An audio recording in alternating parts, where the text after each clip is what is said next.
அன்பின் பிதாவே, இந்த காலை வேலைக்கா மக்கள் நன்றி செலுத்துகிறோம். எங்களோடு கூட இருக்கிறவரை ஸ்தோத்தரிக்கிறோம், துதிக்கிறோம், ஸ்தோத்தரிக்கிறோம். இனி நான் அல்ல, கிறிஸ்துவே என்னில் பிழைத்திருக்கிறார் என்று ஆண்டவரே பவுல் சொல்லுகிறது போல, ஆண்டவரே அப்பா, நீங்க எங்களில் பிழைத்திருந்து ஆண்டவரே உமக்காய் நாங்கள் வாழ எங்களை அர்ப்பணிக்கிறோம். இந்த நாளின் வேத தியானத்தை எங்களுக்கு ஆசீர்வதித்து தாங்க. நேசிக்கிற இயேசு கிறிஸ்துவின் இனிய நாமத்தில் கேட்கிறோம் பிதாவே, ஆமே. சங்கீத 2 சாமுவேல் 21 அதிகாரம் 15 வசனம். பின்பு பெலிஸ்தியர் இஸ்ரவேலின் மேல் யுத்தம் செய்தார்கள். முந்தின பகுதியில பஞ்சம் ஏற்பட்டது தாவீது நாட்கள்ல. அத கர்த்தரிடத்துல கேட்டு விசாரித்து அதுக்கு பரிகாரம் செய்த பின்பு தேசத்துல மழை பெஞ்சிச்சு. கர்த்தர் ஜெபத்தை கேட்டு பதில் கொடுத்தார் அப்படின்னு சொல்லிட்டு நம்ம தியானிச்சோம். அதனோட தொடர்ச்சியா இப்ப பெலிஸ்தியர் இஸ்ரவேலருக்கு விரோதமா யுத்தம் செய்தார்கள்.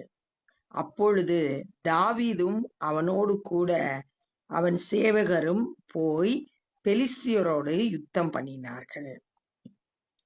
இஸ்ரவேலரோட ராஜா தாவீதும் அவனோட படையும் பெலிஸ்தியருக்கு எதிராக யுத்தத்துக்கு போறாங்க. தாவீது விடாய்த்து போனான். தாவீதுக்கு வயசு அதிகமாயினதுனால ரொம்ப டயர்டாகி போயிட்டான்.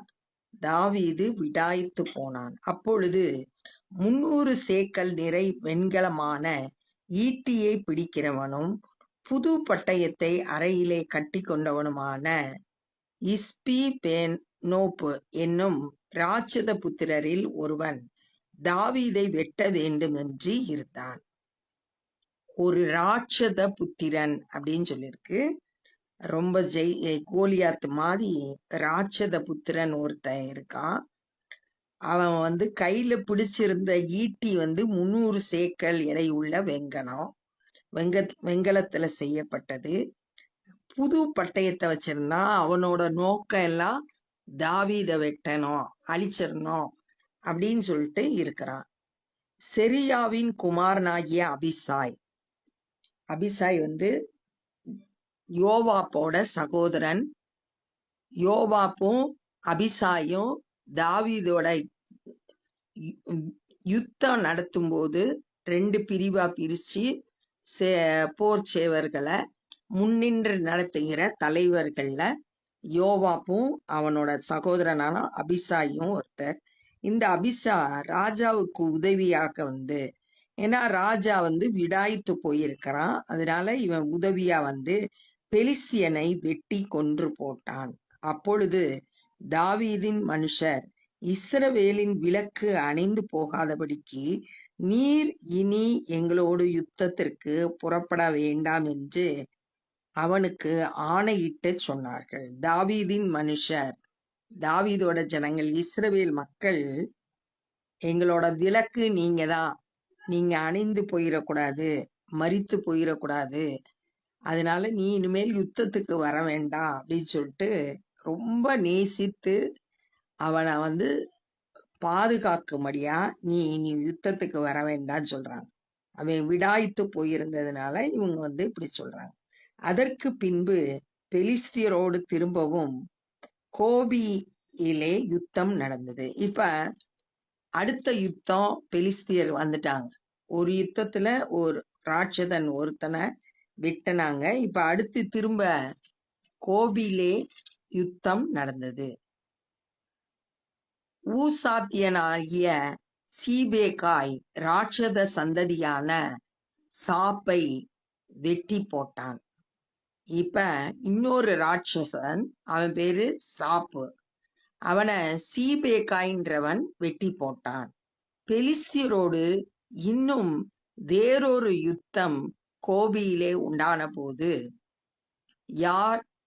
யாரே பெயர் கிமின் குமாரனாகிய எல்கனான் என்னும் பெத்லெஹேம் ஊரானாகிய எல்கானான் அப்படின்றவன் காத்து ஊரானாகிய கோலியாத்தின் சகோதரனை வெட்டினான். காத்து பட்டணம் பெலிஸ்தியரோட பட்டணத்துல ஒருத்தன். பெலிஸ்தியரோட ஏற்கனவே பெலிஸ்தியர் இஸ்ரவேலரோட யுத்தம் பண்ணும்போது ஒத்தைக்கு ஒத்த வர்றியா அப்படின்னு கூப்பிட்டது கோலியாத்து. தாவீது ஏற்கனவே கோலியாத்தை ஜெயிச்சிருக்கான். இப்ப அவனுடைய சகோதரனை தாவீது சார்பா எல்கனான்றவன் இந்த கோலியாத்துடைய சகோதரனை வெட்டி போட்டான். அவன் ஈட்டி தாங்கானது நெய்கிறவனுடைய படைமரம் எவ்வளவு பெரிதாய் இருந்தது. ஈட்டி ரொம்ப பெருசா இருந்துச்சு. இப்ப 3 பேரை வெட்டி போட்டத, ராட்சதர்களை வெட்டி போட்டத பார்த்தோம். இன்னும் ஒரு யுத்தம் காத்து ஊரிலே நடந்த போது, இப்ப கடைசியா ஒரு யுத்தம் சொல்லியிருக்கு. அது காத்து பட்டணத்துல, பெலிஸ்தியரோட காத்து பட்டணத்துல நடக்குது. அங்கே நெட்டையனான ஒரு மனுஷன் இருந்தான். அவன் கைகளில் அவ்வாறு விரல்களும், 6 விரல் இருக்கு, 2 கையிலையும் 6 6 விரல், 12. அவன் கால்களில் அவ்வாறு விரல்களும், கால்ல 6 6 12, மொத்தம் ஆக 24 விரல் உள்ளவன். இவனும் ராட்சத பிறவியாய் இருந்தான். இவனும் ஒரு ராட்சதன், 24 விரல் இருக்கு. இது வித்தியாசமானவன் மற்றவர்களை விட. அவனோடு இப்ப அவன் இருந்தான். இஸ்ரவேலை நிந்தித்தான். அவன் என்ன செஞ்சான்? இஸ்ரவேலை, எப்படி கோலியாத் இஸ்ரவேலரை ஒவ்வொரு நாளும் 40 நாள் நிந்தித்தான், அது மாதிரி இவன் நிந்திக்கிறான். தாவீதின் சகோதரனான சீமேயாவின் குமாரனாகிய யோனத்தான் அவனை வெட்டினான். இப்ப அடுத்த ஒருத்தன் யோனத்தான் அந்த ராட்சதனை வெட்டி போட்டான். இந்த 4 பேரும் காத்தூரிலே ராட்சதனுக்கு பிறந்தவர்கள். இவர்கள் தாவீதின் கையினாலும் அவன் சேவகரின் கையினாலும் மடித்தார்கள். இந்த ராட்சதர்கள் எல்லாம் தாவீதோட கையினாலும் அவனோட சேவகர் கையினாலும் மடிந்தார்கள்னு போட்டிருக்கு. ஏன் அப்படி போட்டிருக்கனா, ராஜாவா இருந்து அவங்கள வழி நடத்தினது தாவீது. அதனால தாவீதின் சார்பா தான் இவங்க அந்த ராட்சதர்களை வெட்டி போட்டாங்க. அதனால தாவீதோட கையினாலும் சேவகர்களோட கையினாலும் மடிந்தார்கள் அப்படின்னு சொல்லிட்டு. இதே மாதிரி நம்ம வாழ்க்கையில கூட அநேக சத்துருக்களை பிசாசு ஒரு தடவை தொந்தரவு கொடுத்துட்டு அப்படியே போறவன் இல்லை. அடுத்தடுத்து நமக்கு பிரச்சனைகளை கொண்டு வரலாம். ஆனா நம்ம எல்லாவற்றிலும் எப்படி தாவீது அந்த ராட்சதர்கள் எல்லாம் வெட்டி ஜெயித்தானோ, அது போல நம்மளும் எல்லா போராட்டங்களிலும் இயேசுவை சார்ந்து அவரோட பலத்தினால நம்ம வெற்றி பெறவங்களா இருக்கணும்.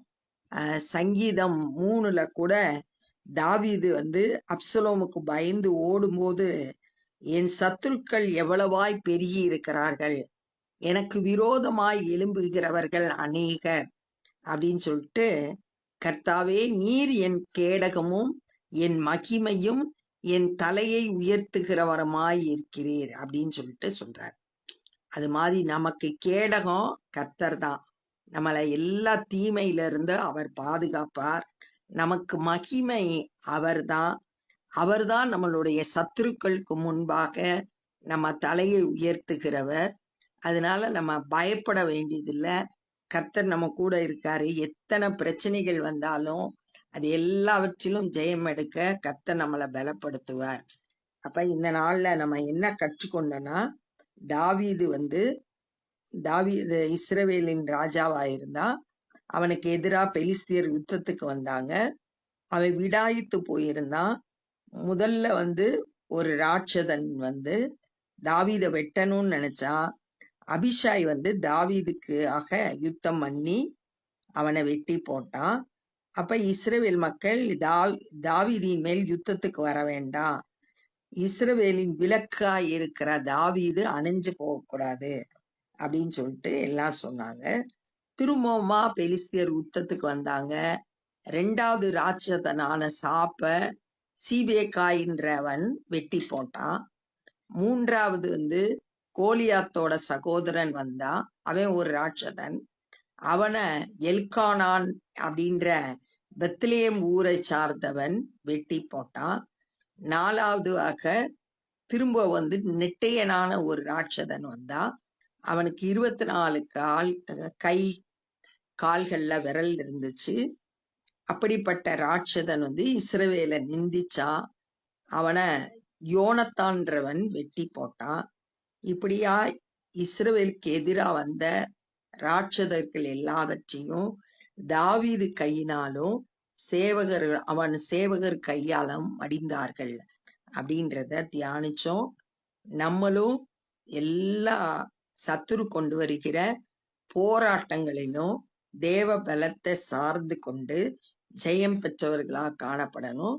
இப்ப நம்ம ஜெபிக்கலாம். அன்பின் பிதாவே, இந்த நாள்ல தாவீதோட வாழ்க்கையில ஆண்டவரே, பெலிஸ்தியர் அடுத்தடுத்து யுத்தத்துக்கு வந்ததையும் எல்லாவற்றிலும் ஜெயம் எடுத்ததையும் தியானித்தோம். ஆண்டவரே ஸ்தோத்திரம் கர்த்தாவே, மெய் ஸ்தோத்தரிக்கிறோம்.